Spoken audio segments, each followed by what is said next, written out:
भारत ने प्रौद्योगिकी क्षेत्र में एक नया कीर्तिमान स्थापित किया है।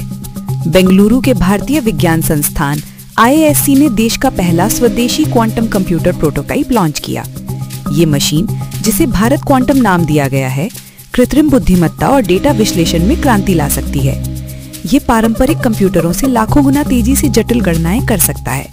वैज्ञानिकों का कहना है कि इसका उपयोग मौसम भविष्यवाणी से लेकर दवा अनुसंधान तक में होगा।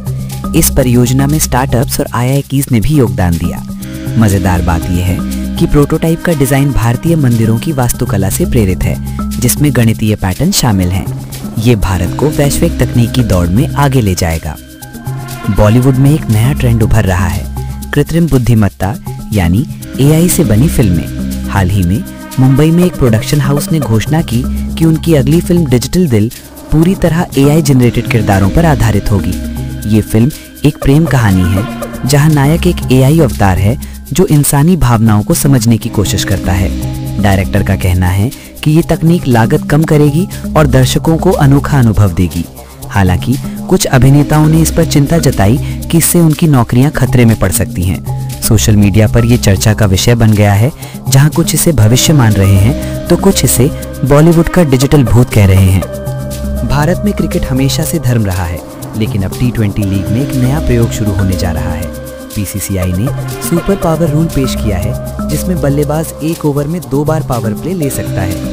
ये नियम 2026 की इंडियन प्रीमियर लीग यानी IPL में लागू होगा। इसका उद्देश्य खेल को और रोमांचक बनाना है। साथ ही एक नया स्टार उभर रहा है, 17 साल का तेजस्वी यादव, जिसने अंडर-19 विश्व कप में तहलका मचा दिया। उसकी गेंदबाजी ने ऑस्ट्रेलिया को धूल चटाई। प्रशंसक उसे नया बुमराह कह रहे हैं। सोशल मीडिया पर तेजस्वी की तस्वीरें वायरल हैं और लोग कह रहे हैं कि ये लड़का क्रिकेट का भविष्य है। दिल्ली में बढ़ते प्रदूषण ने एक अनोखा समाधान ढूंढ लिया है। एक स्टार्टअप ने ऑक्सीजन बैंक शुरू किया, जहां लोग शुद्ध हवा की बोतलें खरीद सकते हैं। ये विचार जी न्यूज में चर्चा में आया, जहां बताया गया कि 10 मिनट की शुद्ध ऑक्सीजन की कीमत 500 रुपए है। ये बोतलें हिमालय की ताज़ी हवा से भरी हैं। प्रदूषण से जूझ रहे दिल्ली वासियों ने इसे खूब पसंद किया, लेकिन कुछ लोग इसे हवा में पैसा उड़ाना कह रहे हैं। विशेषज्ञों का कहना है कि ये अस्थायी समाधान है और सरकार को प्रदूषण की जड़ पर काम करना होगा। इस बीच सोशल मीडिया पर मीम्स की बाढ़ आ गई है, जहां लोग कह रहे हैं कि अब हवा भी EMI पर मिलेगी। भारत में आयुर्वेद फिर से सुर्खियों में है। एक नई स्टडी में पता चला कि तुलसी और अश्वगंधा से बनी दवा डेंगू और मलेरिया के खिलाफ प्रभावी हो सकती है। ये शोध एम्स दिल्ली और आयुष मंत्रालय ने मिलकर किया।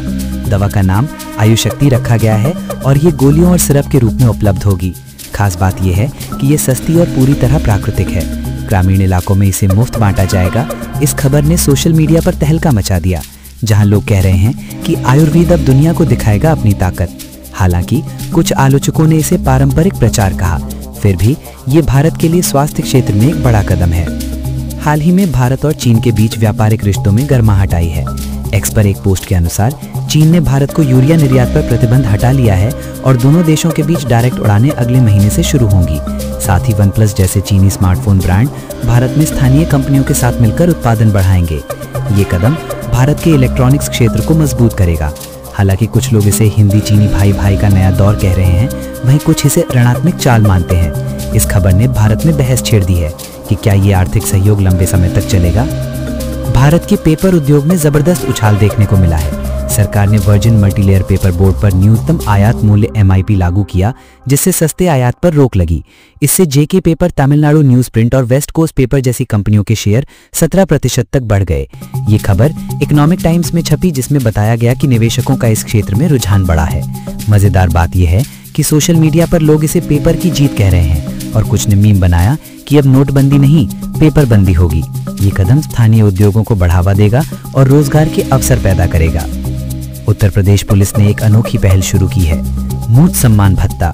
India.com की एक खबर के अनुसार पुलिस कर्मियों को उनकी मूंछों के रखरखाव के लिए अतिरिक्त भत्ता दिया जाएगा। इसका उद्देश्य उनके व्यक्तित्व में गौरव बढ़ाना है। इस खबर ने सोशल मीडिया पर हलचल मचा दी, जहां लोग मजाक में कह रहे हैं कि अब मूंछें सैल्यूट करेंगी। हालांकि कुछ लोगों ने इसे फिजूल खर्ची कहा।